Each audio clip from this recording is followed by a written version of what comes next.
시청자 여러분 안녕하십니까? 뉴스포 시작합니다. 마포문화원이 올해로 개원 25주년을 맞았습니다. 대구광역시 행복진흥사회 서비스원이 공식 출범했습니다. 포항시가 호미반도 국가 해양정원 조성에 박차를 가하고 있습니다. 여수산단에서 또다시 가스 누출 사고가 발생했습니다.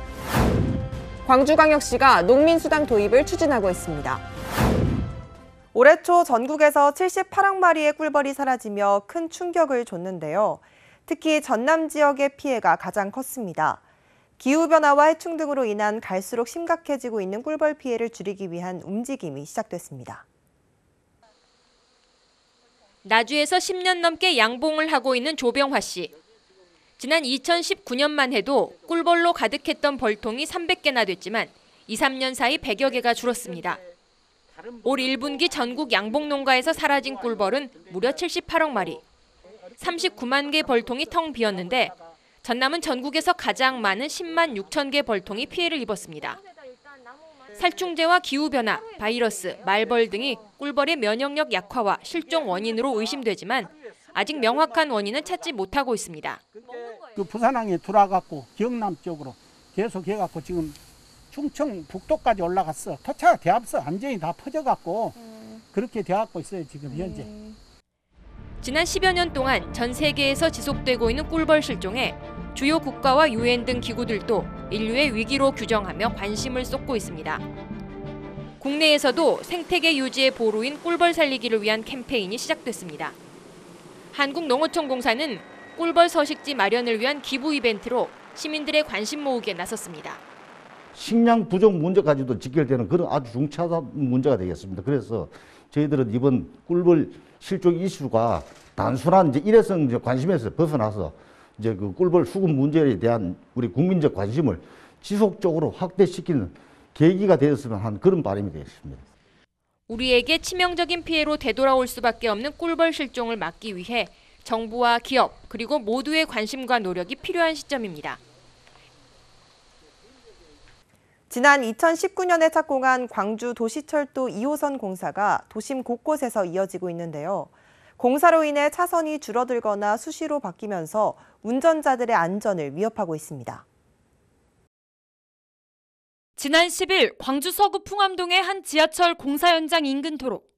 편도 2차선 도로에서 갑자기 차선 하나가 줄어들자 달리던 차량이 갑작스럽게 차선을 변경합니다. 순식간에 벌어진 상황에 1차선에서 주행하던 차량이 피하지 못하면서 결국 운전자 2명이 부상을 입는 사고로 이어졌습니다. 어제는 1차선에서 주행을 했다면 갑자기 또 내일은 2차선에서 주행하는 게 무지무지하게 좀 불편한 것 같고 안내 표지판이라든지 좀 크게 이렇게 걸어주시든지 너무 사고도 많이 나고.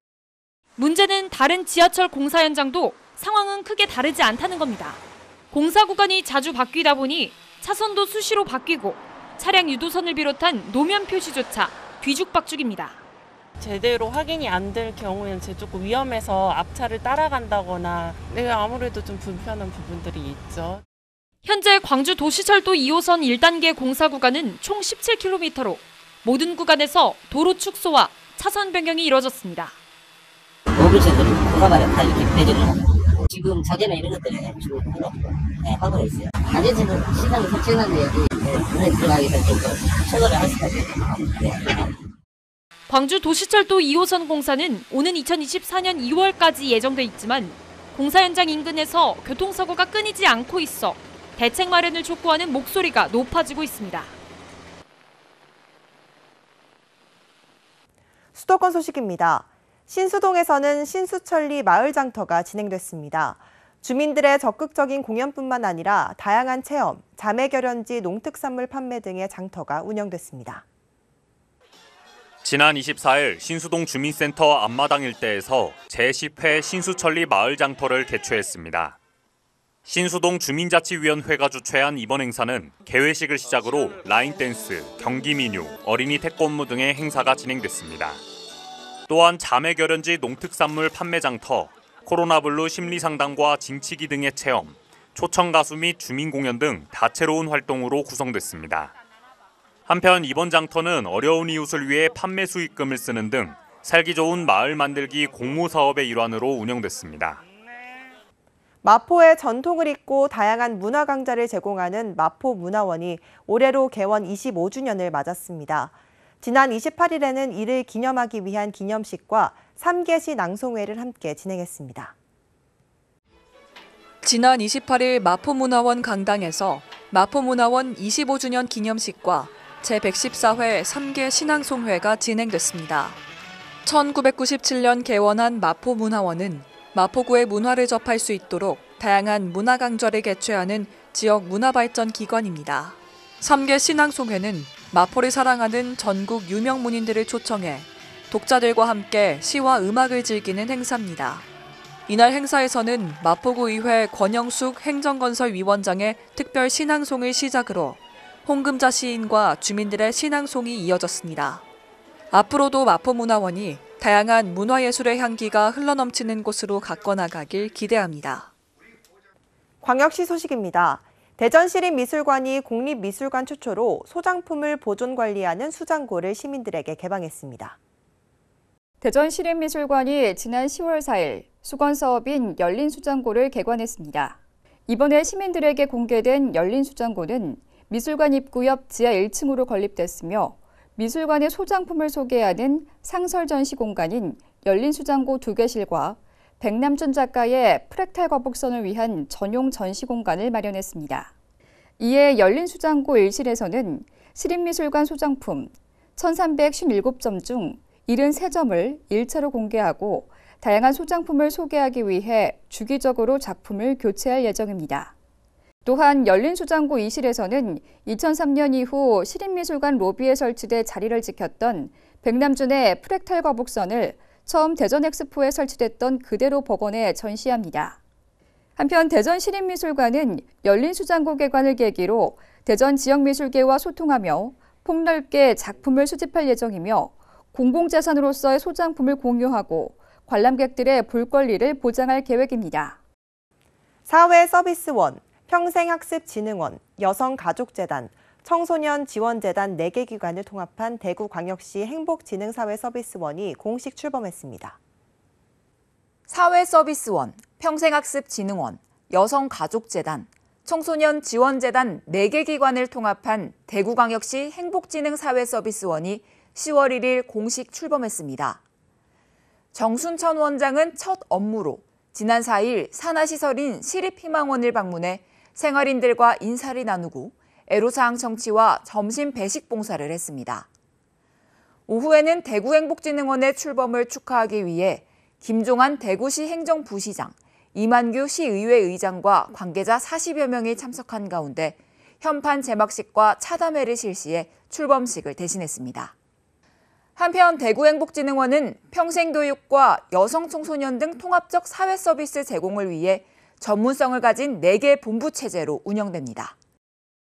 강원도 소식입니다. 제11회 어르신 앞마당 체육대회가 어르신들의 뜨거운 열기 속에 성황리에 마무리됐습니다. 평창군 종합운동장에서 시작된 이번 대회는 각 기관단체 장구와 경로당 어르신 등 1,200여 명이 참석했습니다. 어르신 앞마당 체육대회는 도내 어르신들이 모여 평소 갈고 닦은 기량을 발휘함은 물론 타 지역과 소통과 화합의 장을 마련하고 어르신들의 건강 증진과 삶의 질 향상에 기여하기 위해 열렸습니다. 경기는 한궁, 젠가, 공 이어받기 등으로 진행된 가운데 참가한 어르신 생활체육인들은 모두 소속 지역의 명예를 걸고 치열한 경쟁을 펼쳤습니다. 1등은 진부면, 2등은 대관령면, 3등은 평창읍이 차지했습니다.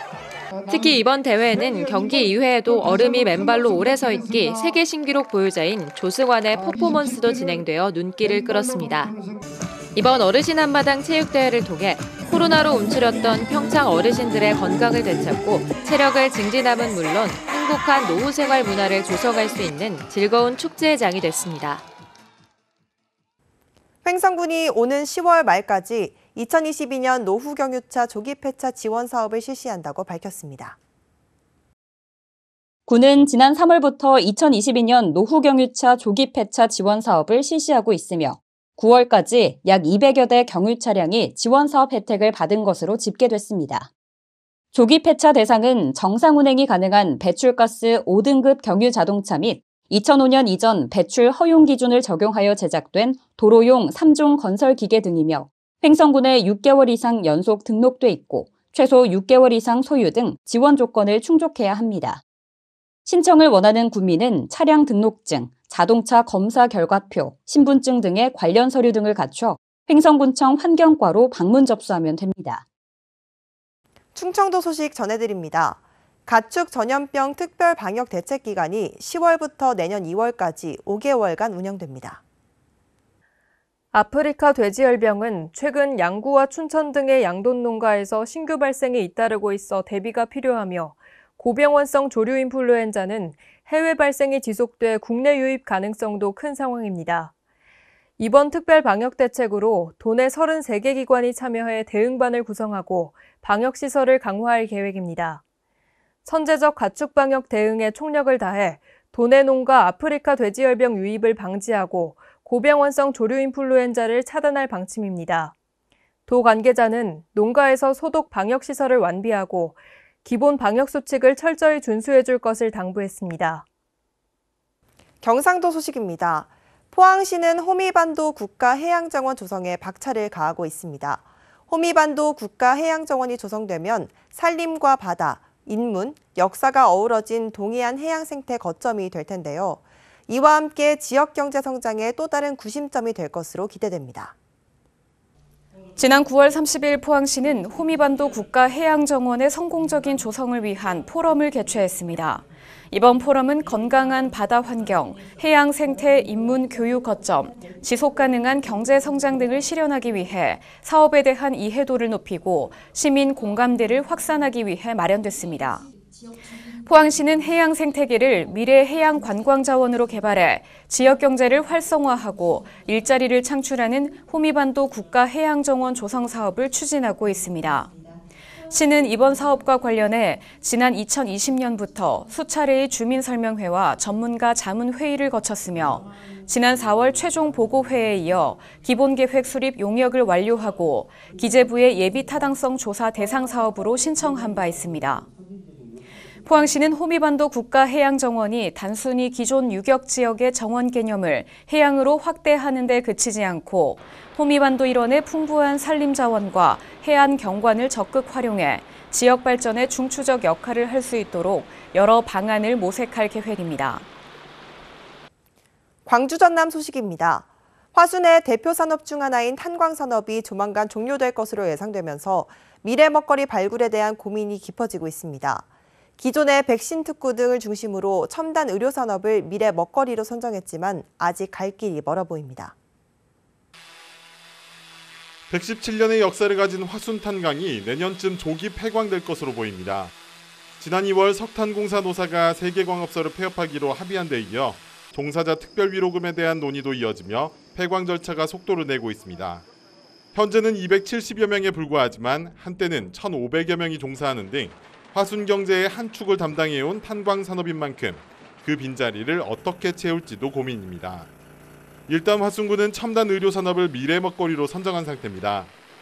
현재 백신 특구 일대에 국가 첨단 의료 복합단지를 조성해 산업 중심 축으로 삼겠다는 계획인데 윤석열 정부의 국정과제에 반영되기도 했습니다. 다만 첨단 의료 복합단지가 지역 경제 활성화에 효과가 있을지는 미지수입니다. 10년 전에 대구와 오송에 첨단 의료 복합단지가 구축됐지만 아직까지도 활성화 문제는 골칫거리로 남아 있기 때문입니다. 그 제약사라든지 그 이제 대학병원이라든지 이런 거와 연계가 더 필요하고 지속적으로 저희들이 재정 지원을 하고 있지만 여전히 자립화의 이슈에 따른 애로점들을 호소하고 있는 상황입니다.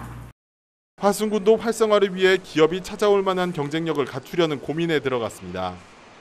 어느 정도 전략적으로 좀 대응할 수 있는 방안을 좀 마련을 해야 된다고 생각해야 돼요.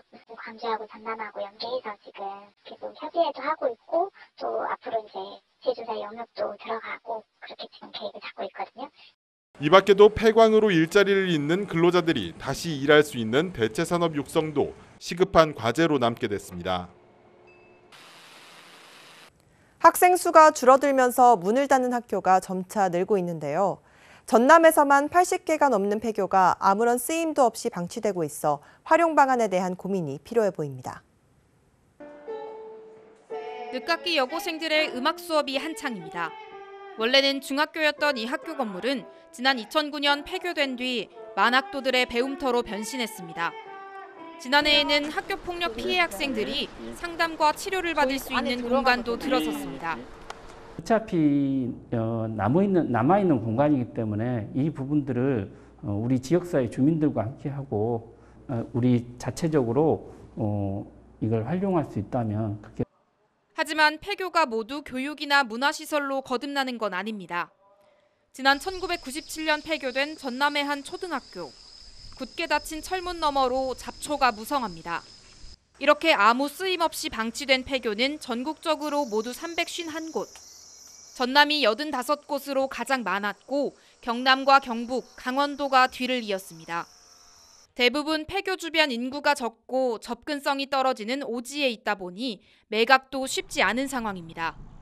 방치된 폐교가 혐오 시설로 전락하지 않도록 폐교 시설을 활용하려는 자에게 교육당국이 보조금을 지원하는 등 폐교가 지역의 새로운 활력소로 거듭날 수 있는 방안을 강구해야 합니다.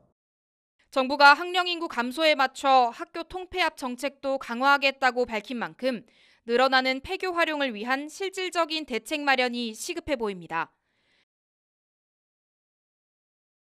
여수산단에서 또다시 가스 누출 사고가 발생하면서 우려가 커지고 있습니다.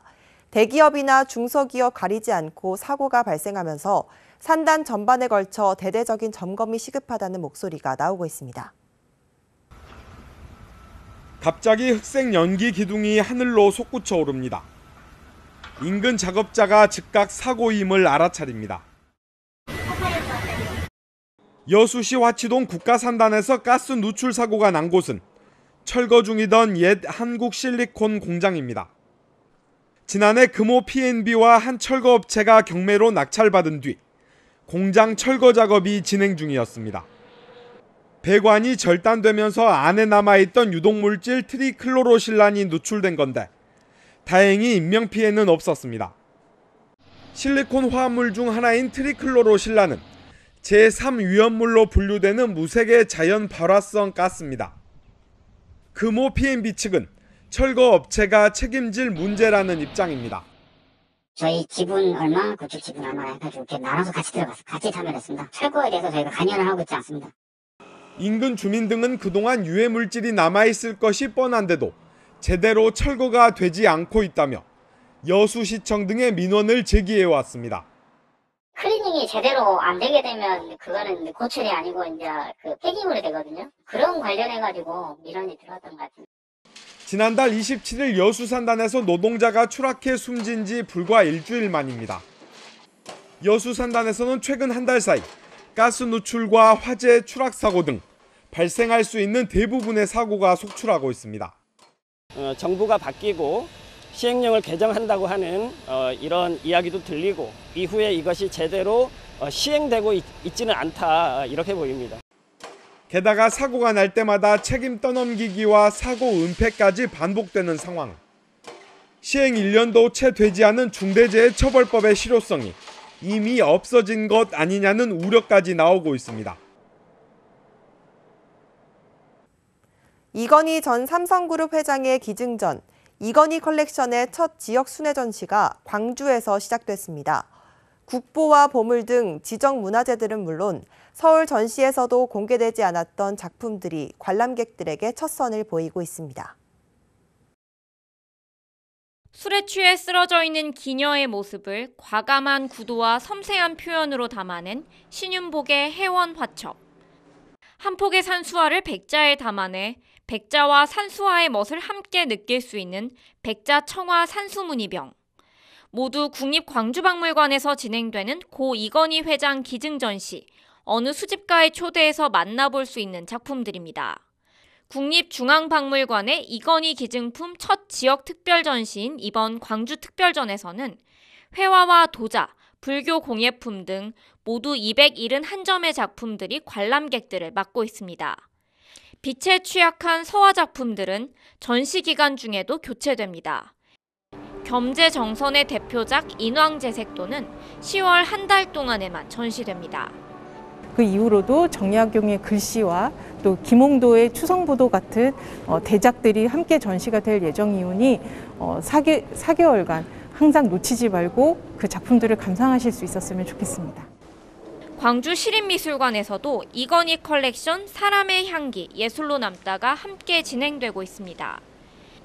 지역 출신의 허백년 오지호 화백의 작품뿐 아니라 한국 근현대 미술을 대표하는 박수근, 천경자 화백 등 국립현대미술관과 대구미술관 소장 작품 등 93점을 한자리에서 만나볼 수 있습니다.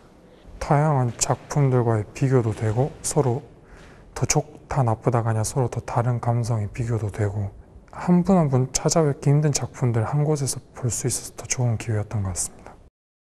국립광주박물관의 전시는 내년 1월 29일까지, 광주시립미술관 전시는 다음 달 27일까지 계속됩니다. 광주광역시가 농민수당 도입을 추진하고 있습니다. 내년 상반기 지급을 목표로 논의가 시작됐는데 지급이 시작된다면 광역시 단위에서는 처음입니다. 광주 농민수당은 2020년 첫 논의가 시작됐습니다. 농민들이 주민 발의로 조례안을 만들었지만 시의회의 문턱을 넘지 못했습니다. 한 차례 무산됐던 농민수당 논의가 광주시 주도로 다시 시작됐습니다. 광주시와 자치구, 농민단체 등은 시청에서 첫 회의를 열어 도입 절차와 지급 기준 범위 등을 논의했습니다. 농민들은 우선 환영하는 입장입니다. 농업이 갖고 있는 공익적 수단에 대한 이런 것들을 저희들은 정부에서 지급을 해야 된다, 이런 생각들을 처음부터 갖고 있었습니다. 광주에는 농민 3만 5천여 명, 농업 경영체 2만 8천여 개가 있는 것으로 추산됩니다. 예산은 광주시가 70%를 부담하고 자치구가 나머지 30%를 내는 방안으로 논의되고 있습니다. 광주시는 농민이 아닌 사람들이 수당을 받아가는 일이 없도록 절차와 기준을 깐깐하게 마련하겠다는 입장입니다. 농민수당 지급을 위해서는 지금 농민의 범위를 어떻게 잡을 것인가가 가장 큰 쟁점이라고 볼 수 있겠습니다. 지금까지 농민수당이 도 단위가 아닌 광역시 단위에서 지급된 적은 없습니다. 광주시 농민수당의 지급 시기는 이르면 내년 상반기, 금액은 타 지자체와의 형평성에 맞춰 연간 60만 원 안팎이 될 것으로 전망됩니다. 섬 지역 주민들은 육지와 다리가 연결됐음에도 과도한 택배비를 물어왔습니다. 택배 회사들이 도선료 명목으로 폭리를 취한 건데요. 이제는 이런 관행이 사라지게 됐습니다. 권익위의 권고에 이어 국회 요구로 대형 택배 3사가 추가 배송비를 부과하지 않기로 했습니다. 지난 2019년 천사대교 개통 이후 차량으로 왕래가 가능해진 신안군 안좌도. 그런데 지금도 이곳 주민들은 배로 택배를 실어 나르던 시절과 여전히 같은 비용을 지불하고 있습니다. 섬에서 택배를 주문하면 기본 요금 6,000원에 적게는 4,000원, 많게는 7,000원의 추가 요금이 붙습니다. 택배사의 추가 요금 명목은 도선료입니다. 다리가 놓아졌음에도 섬 지역은 멀다는 이유로 추가 요금을 관행적으로 부과하고 있습니다. 저희 입장에서는 좀 억울한 부분이죠. 추가 비용이 나가니까. 차량이 통행이 되는데 왜 그 도서 비용을 내고 있는지도 좀 모르겠습니다. 뚜렷한 기준 없이 택배사 자율로 부과된 섬 지역 추가 배송비가 이제는 사라지게 됐습니다. 국민권익위는 지난 5월 연륙된 섬 지역 추가 배송비 책정과 부과의 문제점을 지적하고 경감 방안을 정부 부처에 권고했습니다. 하지만 택배사의 개선 여지가 없자 국회가 칼을 뽑아들었습니다. 더불어민주당 서삼석 의원은 해양수산부 국정감사에서 섬 지역 택배비 문제를 공론하기 위해 국내 대형 택배 3사 대표들에게 증인 출석을 요구했습니다. 결국 택배사들은 손을 들었고 빠르면 이달부터 추가 배송비를 부과하지 않기로 했습니다. 섬 지역에 사시는 것만으로도 육지에 비해서 많은 불평등을 겪고 있는데 있어서는 안 될 택배비 부과는 곧 바로 시정 조치되어야 한다라고 강력히 촉구한 그 결과라고 생각합니다. 이번 추가 배송료 폐지로 전남 19개 섬을 비롯해 경남과 전북, 충남 지역의 16섬 주민들의 택배비 부담이 줄어들 것으로 기대됩니다.